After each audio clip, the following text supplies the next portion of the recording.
ഈ ശ്രീറാം ഫിനാൻസിനെതിരെ കൂടുതൽ പരാതികളാണ്. കോഴിക്കോട് താമരശ്ശേരിയിൽ 2 ആളുകളുടെ പേരിൽ പണം തട്ടിയതായാണ് പരാതി. താമരശ്ശേരിയിൽ മൊബൈൽ ഷോപ്പ് നടത്തുന്ന അനസിന്റെ പേരിൽ 4 ലക്ഷം രൂപയുടെ ലോൺ എടുത്തെന്നാണ് പരാതി. ഇതിൽ 2 അടവ് തിരിച്ചടച്ചതായും കാണിക്കുന്നുണ്ട്. ബാക്കി 3,80,000-ലധികം തുക അടച്ചിട്ടില്ല. മറ്റൊരു ലോണിന്റെ ആവശ്യത്തിന് സിബിൽ സ്കോർ പരിശോധിച്ചപ്പോഴാണ് അനസ് വിവരം അറിയുന്നത്. വിദേശത്തുള്ള കളറക്കാംപൊയിൽ ഹനീഫയുടെ പേരിലും ലോൺ എടുത്തു. ഹനീഫയുടെ പേരിൽ 6 ലക്ഷത്തിലധികം രൂപയാണ് ലോൺ എടുത്തത്.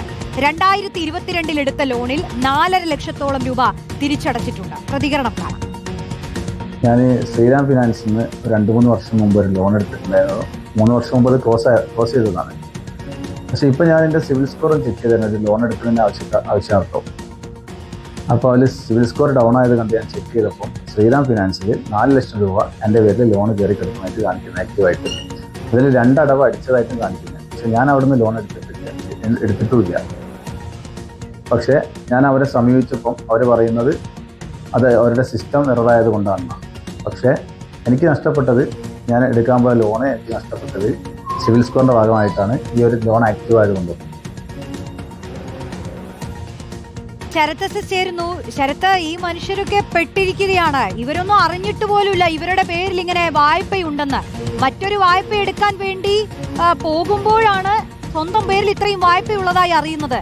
ഇതെന്ത് എന്ന് ആലോചിച്ച് ഞെട്ടലോടുകൂടി നിൽക്കുന്ന എത്രയോ ആളുകൾ. എന്നിട്ട് കാരണം ചോദിക്കുമ്പോൾ പറയുകയാണ് സാങ്കേതിക പിഴവാണെന്ന്.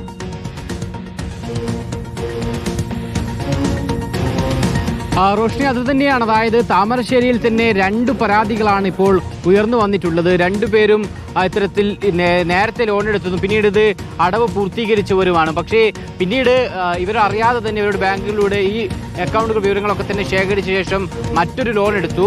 അതിൽ സിബിൽ സ്കോറിനെ ബാധിച്ചപ്പോഴാണ് എന്തായാലും ഇതിൽ ഒരു പരാതിയുമായി രംഗത്ത് വരുന്നത്. അതായത് ഈ ഇപ്പോൾ പ്രതികരിച്ചത് മൊബൈൽ ഷോപ്പ് ഉടമയായ അനസാണ്. അനസ് നേരത്തെ 3 വർഷം മുമ്പ് ഒരു വാഹന ലോൺ എടുത്തിരുന്നു. അന്ന് ഇത്തരത്തിൽ ശ്രീറാം ഫിനാൻസിന്റെ സഹായത്തോടുകൂടിയായിരുന്നു ലോൺ എടുത്തിട്ടുണ്ടായിരുന്നു. അതിന്റെ രേഖകളൊക്കെ തന്നെ അന്ന് കൈമാറുകയും 3 വർഷം മുമ്പ് തന്നെ ഇതിന്റെ ലോണൊക്കെ തന്നെ അടവ് പൂർത്തീകരിക്കുകയും ചെയ്തതാണ്. പക്ഷേ പിന്നീട് ഇപ്പോൾ മറ്റൊരു ലോണിനായി മറ്റൊരു ബാങ്കിനെ സമീപിച്ചപ്പോഴാണ് സിബിൽ സ്കോർ വല്ലാതെ കുറഞ്ഞു എന്നുള്ളത് അറിയുന്നത്. അങ്ങനെയെങ്കിൽ അത് എന്തുകൊണ്ട് എന്നുള്ളതുമായി ബന്ധപ്പെട്ട പരിശോധന നടത്തി. അത് നോക്കിയപ്പോഴാണ് ഈ ശ്രീറാം ഫിനാൻസുമായി ബന്ധപ്പെട്ട് തിരിച്ചടവ് കൃത്യമായി നടന്നില്ല എന്നുള്ള കാര്യം അറിയുന്നത്. ആ ഘട്ടത്തിലാണ് താൻ ഈ ലോൺ എടുത്തിട്ടില്ല എന്നുള്ള കാര്യം ഈ അനസ് പറയുന്നത്.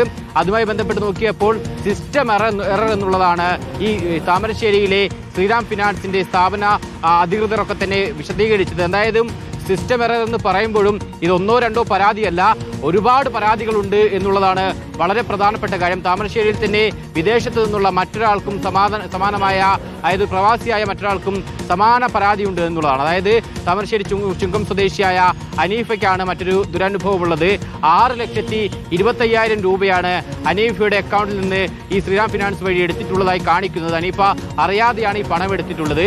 2022 ഈ പണം എടുക്കുകയും നിലവിൽ ഇതിന്റെ തിരിച്ചടവൊക്കെ തന്നെ നടത്തി വരികയും ചെയ്തിട്ടുണ്ട് എന്നും പറയുന്നു. അങ്ങനെ ഇടയ്ക്ക് തിരിച്ചടവ് മുടങ്ങിയത് അനീഫിന്റെയും സിബിൽ സ്കോറിനെ ബാധിച്ചു. അങ്ങനെ ഇവരറിയാതെ ഈ രീതിയിൽ പലയിടങ്ങളിൽ നിന്നായി ആളുകൾ ശ്രീറാം ഫിനാൻസ് വഴി ഇവരുടെ അക്കൗണ്ടിലൂടെ പണമെടുത്തു എന്നുള്ളതാണ്. ഞാൻ ആദ്യം സൂചിപ്പിച്ച അനസിന്റെ കാര്യം നോക്കുകയാണെങ്കിൽ അനസ് 4 ലക്ഷം രൂപയാണ് അനസിന്റെ അക്കൗണ്ടിൽ നിന്ന് എടുത്തതായി കാണിക്കുന്നത്. അതിൽ 3,80,000 രൂപ ഇനി അടയ്ക്കാനുണ്ട്.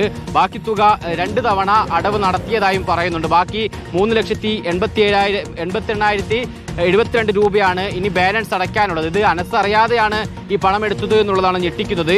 സിബിൽ സ്കോറിനെ ബാധിച്ചപ്പോഴാണ് ഇതുമായി ബന്ധപ്പെട്ട അന്വേഷണം പോലും നടത്തിയത്. നേരത്തെ സൂചിപ്പിച്ച അനീഫിന്റെ പരാതി നോക്കുകയാണെങ്കിൽ 6,25,000 രൂപയാണ് എടുത്തതായി കാണിക്കുന്നത്. 2022 എടുത്തിട്ടുള്ളത്. 4,50,000 പരം രൂപ തിരിച്ചടച്ചിട്ടുണ്ട്. പക്ഷേ 1,74,000 അധികം രൂപ ഇനി തിരിച്ചടയ്ക്കാനുണ്ട്. അങ്ങനെ ഈ തിരിച്ചടവ് മുടങ്ങുന്നതുമായി ബന്ധപ്പെട്ട് സിബിൽ സ്കോറിനെ ബാധിക്കുമ്പോഴാണ് പലരും ഈ തങ്ങളുടെ ബാങ്കിൽ തങ്ങളുടെ അക്കൗണ്ട് വഴി ഇത്തരത്തിലുള്ള ലോൺ എടുത്തിട്ടുണ്ട് എന്നുള്ള കാര്യം പോലും അറിയുന്നത്. അങ്ങനെ അവർ വലിയ പ്രതിസന്ധിയിലാണ്. മറ്റൊരു ലോണിന് പോലും ഇപ്പോൾ അപേക്ഷിക്കാൻ കഴിയാത്ത പ്രതിസന്ധി. മാത്രമല്ല ഇനിയുള്ള ഈ തിരിച്ചടവ് ആരടയ്ക്കും, ഇവരുടെ തലയിൽ കെട്ടിവെക്കുന്നു എന്നുള്ളതാണ്. എന്തായാലും ശ്രീറാം ഫിനാൻസ് പറയുന്നത് ഇത് സാങ്കേതിക പിഴവ് ചെലവാണ് എന്നുള്ളതാണ്. പക്ഷേ അതൊരിക്കലും ന്യായീകരിക്കാൻ കഴിയുന്ന വിശദീകരണമല്ല. തീർച്ചയായും നടപടി വേണമെന്നുള്ള ആവശ്യം തന്നെയാണ് ഈ താമരശ്ശേരിയിൽ നിന്നും ഉയരുന്നത്.